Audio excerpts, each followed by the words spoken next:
Welcome back to another episode of Investing Explained. Here's today's question.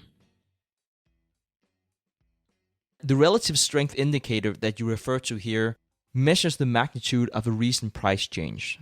In other words, if it's oversold or overbought, everything else equal. I think you can invest accordingly to various price actions. A relative strength indicator might be one of them, but I would be very careful about how to do it. So let me give you a few price examples. There's been a lot of backtesting done showing the outperformance of trend following, and they all come from the same foundation, even though they are slightly different. And they say that it can be profitable to ride a trend without considering the fundamental value. And I am confident that technical trading can be done. I used to do that myself for a commodities company in my very first job upon graduation, and I know it works. But I don't suggest trend following on individual securities for retail investors, at least not purely on the price action itself. It's just too volatile and stressful. So if you want to invest in a momentum strategy, I would highly suggest an ETF. It's a lot less stressful, and it typically follows the trends of hundreds of stocks. So you will still get the expected outperformance return, but with much lower volatility. Momentum has performed well lately, which is not unexpected given the length of the current bull market. However, I do think that we now see a shift where value will perform better, so I'd rather take a position in that which is more focused on fundamentals than purely a trend. Both strategies have historically outperformed, and it's a very popular strategy to do both, since most people do not want or can't time the market, and if you have a good value and a good momentum ETF in your portfolio, it is so that one ETF typically performs better when the other one does not, and vice versa. So I think that if that is your strategy, you will perform well in the long run. But if you have to have an opinion about the market right now, I would rather suggest a purely fundamentals ETF.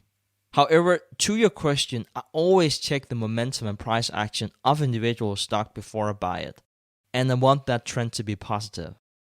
The fundamentals should be great, of course, and it's still the most important factor for me. But if the fundamentals are great, I would still wait for the price action to indicate that now is the time to buy, to make sure that both momentum and fundamentals are in my favor.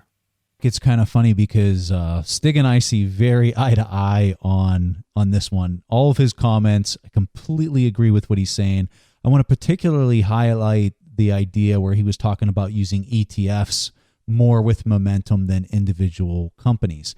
Now, and the primary reason, and Stig lightly hit on it, is really kind of the volatility. So when you're dealing with a small cap company, you could have a large substantial buyer come in. They're going to make the price just go all over the place, whether they're a buyer or a seller. It's going to create volatility swings that are not characteristic of maybe something you saw before.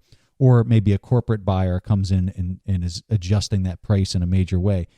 You don't have that as much when you're dealing with a large cap company, a company that's worth $100 billion. It's much harder to move that price action on a company like that than a smaller company.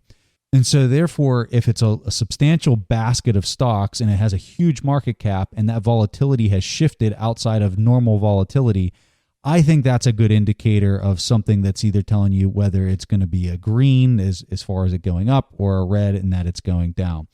So just some things to think about as you're implementing a momentum strategy. And I'm with Stig 100%.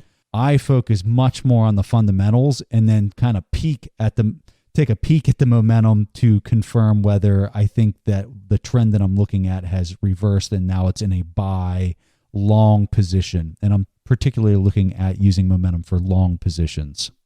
That's it. Preston and I will continue explaining investing, so go ahead and hit that subscribe button.